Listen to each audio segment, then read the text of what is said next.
Tariffs have been a big topic of discussion since President Trump took office. The Supreme Court recently ruling against some of those tariffs. And right here in Cleveland, businesses are telling News 5's and Dina Masada that they're hurting because of the increased cost of imported goods. What I feel as a business is we as citizens need to tea party our elected officials. In the heart of Ohio City is Larder, a Jewish delicatessen where co-owner Jeremy Umansky. What are you dealing with now?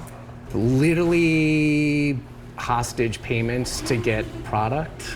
Isn't happy about the added charges he's seeing. This roughly cost me about $260 US, and I had a tariff payment of $423 and change just to release this to me. That's more than the cost of the box itself. Almost double. As a chef, he prides himself in unique. This is like a plant seed, but it's used in the culinary molds that we cook with.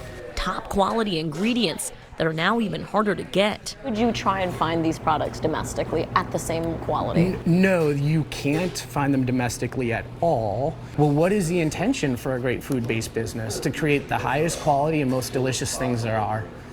And when you limit the pool of what people have to do that, without having infrastructure here to replace that want and desire, you see things start to crumble. He's not alone. I buy coffee on behalf of other coffee companies. Christopher Farron is feeling that increase too, but with coffee, which he says Americans drink about 800 times more than is produced in the U.S. About 30 to 40% of that coffee comes from Brazil, now facing a 50% tariff. We have to find coffee from elsewhere in the world, and the supply just simply doesn't exist anywhere else. You're forced to pay that 50% tariff? Yes, of course. So if I'm paying $150,000 for a container of coffee, then suddenly my tariff is $75,000. News 5 asked Governor Mike DeWine about tariffs and the impacts they're having on businesses. I think being tough in negotiations is a good thing.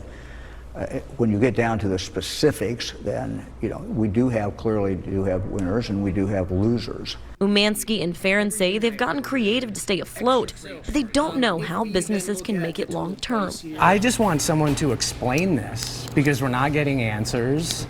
I think there's very little likelihood we're actually going to see refunds issued, and if we do, I think it's going to take years. Reporting in Cleveland, Nadina Busada, News 5.